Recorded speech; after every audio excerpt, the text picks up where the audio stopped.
Assalamualaikum warahmatullahi wabarakatuh. Halo semuanya.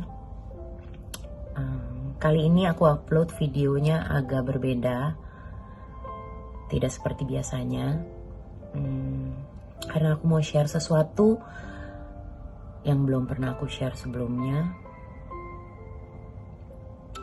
Jadi ya, aku sakit teman-teman.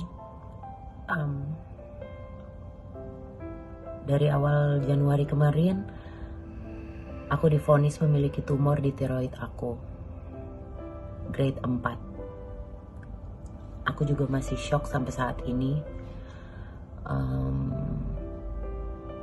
Jadi sudah hampir 2 bulan aku melakukan treatment, bolak-balik rumah sakit, ke dokter,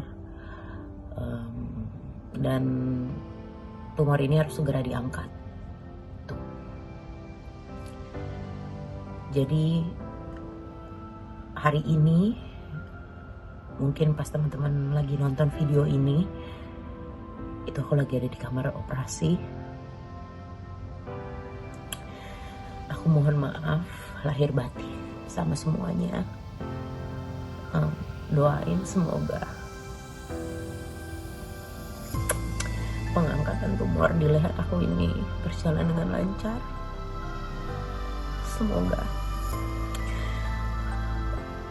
Allah mengangkat semua penyakit yang gak baik yang ada di tubuh aku. Ya, mohon dukungannya, mohon doanya. Apabila selama ini aku ada kesalahan kata, perbuatan, aku mohon dimaafkan. Ya, minta dukungannya supaya aku sembuh, supaya aku bisa kembali beraktivitas, bisa kembali menghibur kalian dengan video-video aku, bisa kembali normal seperti biasanya. Minta doanya ya. Terima kasih.